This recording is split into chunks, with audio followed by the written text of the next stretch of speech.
Welcome back. If you're new to the channel, my name's Sammy. If you're not new to the channel, my name's Sammy. Anyway, here's where we left off. My next step was going to be to do some sanding. Well, when I fired her up, I turned on the feed motor, the power motor, and the sensors, and I got here a leaking. It only took me about a minute to see that white hose there. That's a replacement now. It was broken off right at that point. Figure it was okay. Why would that happen? I don't know. Nothing's gotten in there. But the fact was, it was broken. Here's baby, here's 3 belts on that 10 horsepower. That motor in there is as big as a 5-gallon pail. So, no problem. I went to put the fitting back on, it broke off. Went to put the fitting back on, it broke off.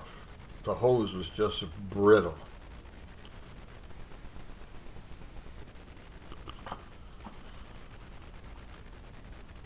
So down here it goes in through the machine.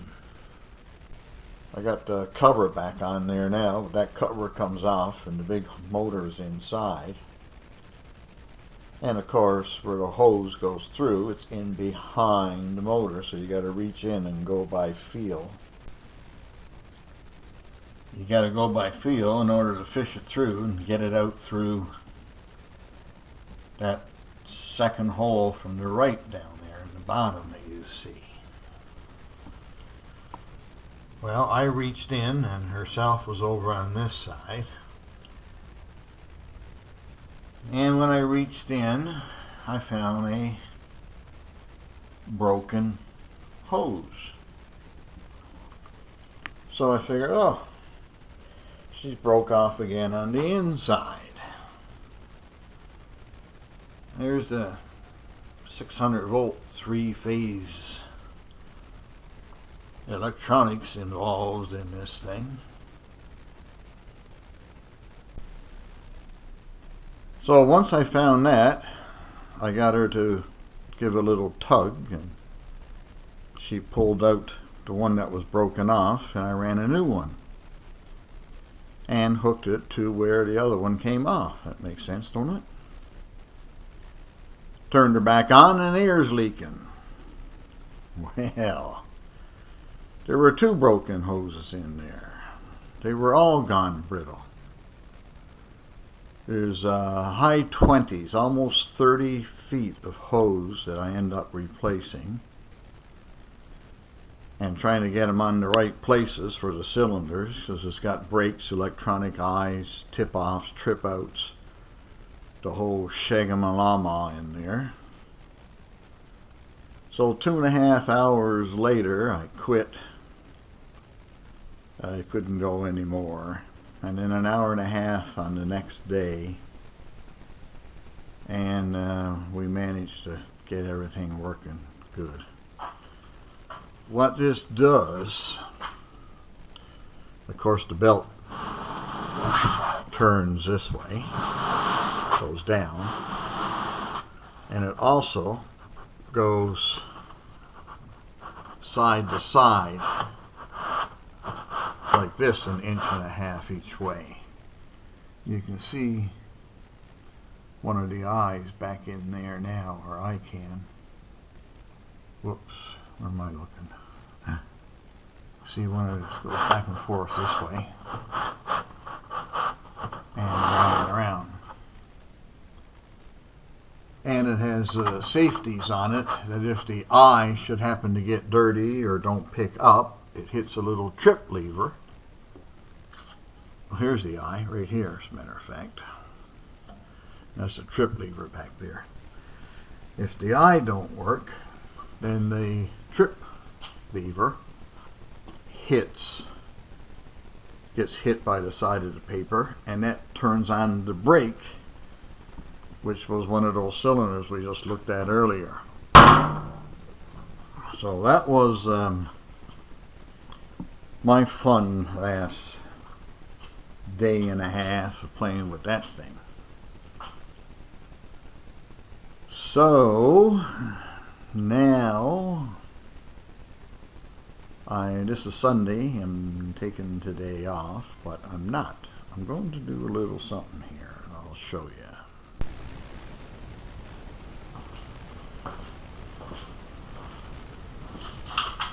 We had a panel here I wasn't too happy with.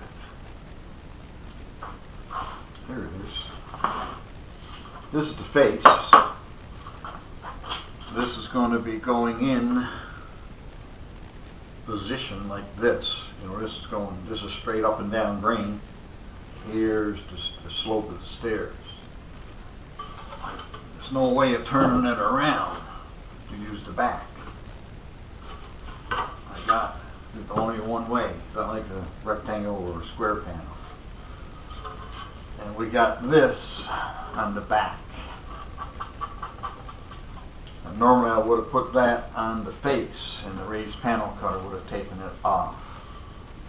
But when I put the raised panel cut in here now, it's going to be 1 3/4 inches deep and a half inch deep into the wood, 1.5 inches, 1 3/4 inches down, and a 1/2 inch in, which is going to leave me a quarter, because this panel now is 3/4.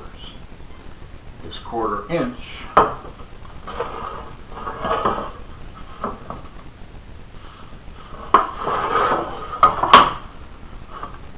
will expose this air gap here, and you'll see right through. So rather than take a chance, because I know I can see it, there's no take a chance, it's got to come off. So I'm going to rip this off.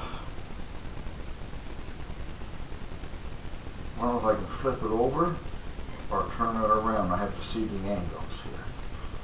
And I'm going to put a new piece in.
Front. Yeah, can't put it back because the angles are wrong. So I gotta put in a new piece.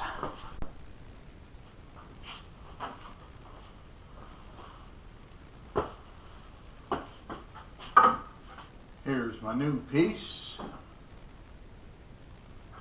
Already got one angle on it.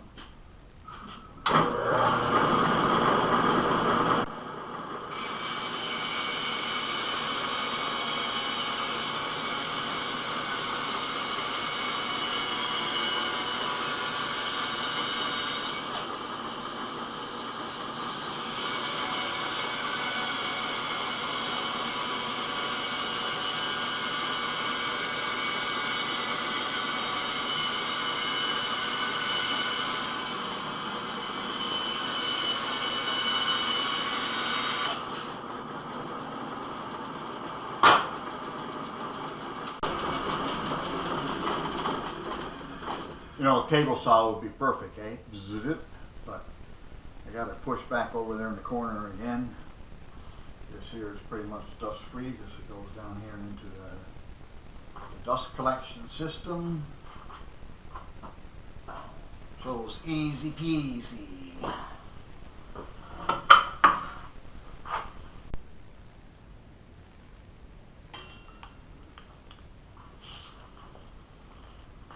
Need a bit of glue.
Let me call you sweetheart.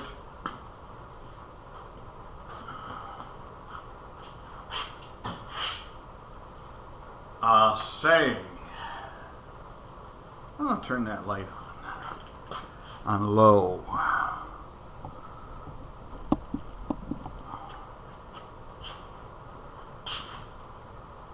Now, I won't know until I do this if it's gooder or better or not. I'm going to do a review for Titebond 2. I'm sure all of you may have known, but you may not have done it to prove it. But a wet snot will stick to just about anything until it dries and becomes brittle and falls off. This crap don't fall off, but as far as glues go, oh boy, I'm glad I'm not sending this all over the world, and that's where I have shipped doors. I wouldn't trust this. If I get this up on the stairs, I'll be happy. And I've done nothing wrong. This is new, this is fresh, this is proper dated glue. It's just meant to sell, and it's sold. And it don't work worth a fuck.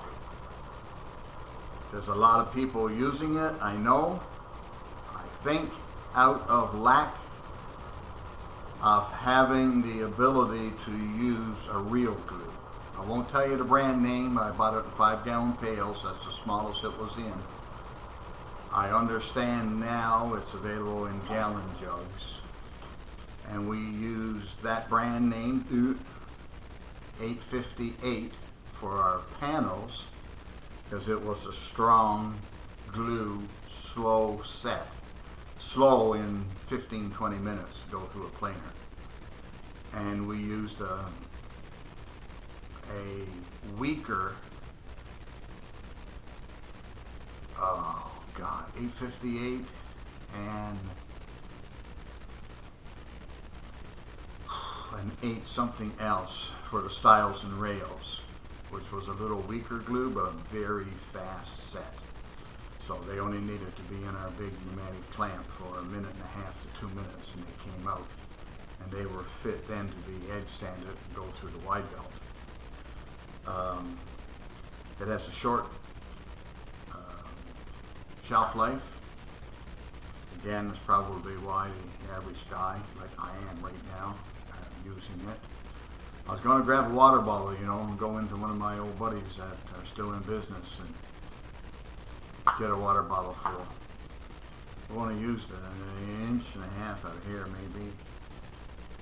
So I wouldn't need much, half water bottle full. But if you're ever going to do a project, now what did I use before I used that Bond 858? And I'm going to tell you, I'm going to go get a number. Yeah, I had a hard time reading it after looking into these LEDs here. I was blinded. 856 for the rails and stiles. That's a glue. I don't know how small they're going to go. This was, what, 5-6 years ago. Anyway, whatever I was saying, if they ever go down below a gallon and put this in the smaller containers, that's the one to get. What did I use before I was introduced into 858 and 856? I don't know. Maybe LePage's white. I don't think there was a LePage's yellow at the time.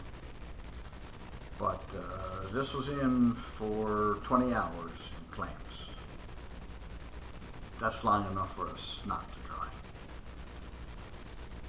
Too bad. I had 2 bust aparts going through the when I raised the panel. That's 1 7/8 deep by a 1/2 inch thick coming up. It's a lot of wood, a lot of pressure. One shot, one pass, whammo, whammo, 20 some odd feet per minute. But I've done thousands of like that, and I would get one maybe every couple of hundred, and that wouldn't be a glue joint, that would be a wood crack. Anyway, that's my little spiel on a Titebond 2. You make a Titebond 1 and you make a Titebond 3. It's all got to do with waterproofing and all the rest of this bullshit. Okay? Now, what are we going to do? What are we going to do? We're going to put the panels in here.